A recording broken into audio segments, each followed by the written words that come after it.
Yes 16 ఏళ్ల వయసులోనే కత్తిపట్టి యుద్ధం చేసిన వీరుడు, యుద్ధంలో ఎత్తుకి పై ఎత్తు వేయడంలో ధీరుడు, తన రాజ్యంలో ప్రజలకి కష్టాలు రాకుండా చేసి మహిళల క్షేమాన్ని కోరిన మహానుభావుడు. ఇంతకీ అతడు ఎవరు? అతడు చేసిన యుద్ధాలు ఏమిటి? ప్రజల శ్రేయస్సు కోరిన ఇతని మరణ రహస్యం ఏమిటో తెలుసుకోవాలంటే మీరు ఈ వీడియోని తప్పక చూడాల్సిందే. అయితే ఈ వీడియో చూసే ముందు అన్వీల్ ఫ్యాక్ట్స్ ఛానల్ని సబ్స్క్రైబ్ చేయడం మర్చిపోకండి.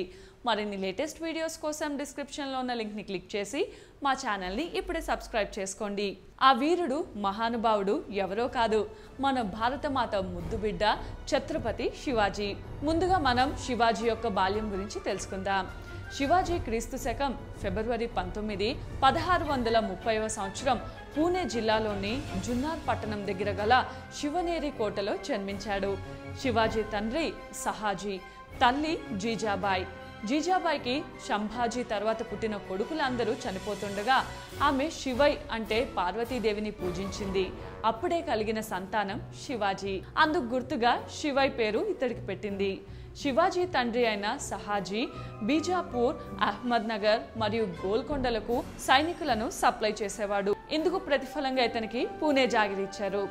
శివాజీకి 12 సంవత్సరాల వయసున్నప్పుడు సహాజీ బీజాపూర్ సుల్తాన్ దగ్గర పనిచేసేందుకు బెంగళూరు సమీపంలో ఉన్న జాగీర్కు వెళ్ళాడు. శివాజీ తల్లి అతనికి పుట్టిన భూమిపైన, ప్రజలపైన ప్రేమ కలిగేటట్లు విద్యాబుద్ధులు నేర్పింది. చిన్నప్పటి నుండి భారత రామాయణ గాథలు చెప్పేది. శివాజీ సాహసం, స్త్రీల పట్ల గౌరవం తన తల్లి వద్దనే నేర్చుకున్నాడు.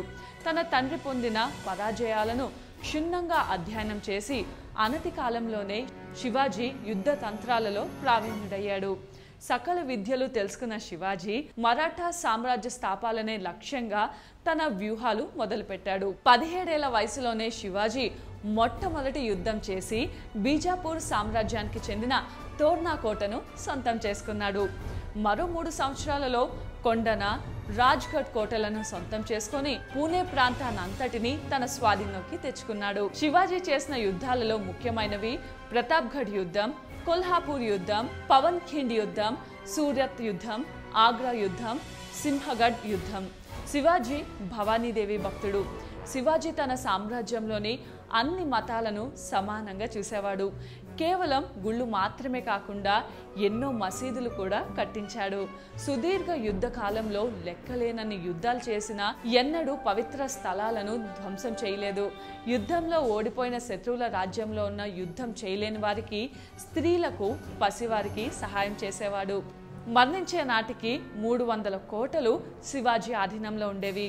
జూన్ 6, 1674న రాయ్గఢ్ కోటలో వేద పఠనాల మధ్య శివాజీని క్షత్రియులందరికీ అధిపతిగా కీర్తిస్తూ ఛత్రపతి అనే బిరుదుని ప్రదానం చేశారు. 27 ఏళ్ల పాటు యుద్ధాలలో గడిపిన హిందూ రాజులకు ఆదర్శంగా నిలిచి సువిశాల మరాఠా సామ్రాజ్యాన్ని నెలకొల్పిన ఛత్రపతి శివాజీ 3 వారాలు తీవ్ర జ్వరంతో బాధపడి ఏప్రిల్ 3, 1680న మధ్యాహ్నం 12 గంటలకు రాయ్గఢ్ కోటలో మరణించాడు. శివాజీ పెద్ద కొడుకైన సంభాజీ రాజ్యాన్ని చేపట్టి మొఘలులను సమర్థవంతంగా ఎదుర్కొని పరిపాలించాడు. వీరుడు, మహానుభావుడు, భారతమాత ముద్దుబిడ్డ ఛత్రపతి శివాజీ యొక్క విజయాల గురించి తెలుసుకున్నారు కదా. ఈ వీడియో కనుక మీకు నచ్చినట్టయితే లైక్ చేయండి, షేర్ చేయండి. మరిన్ని లేటెస్ట్ వీడియోస్ కోసం మా ఛానల్ని ఇప్పుడే సబ్స్క్రైబ్ చేసుకోండి.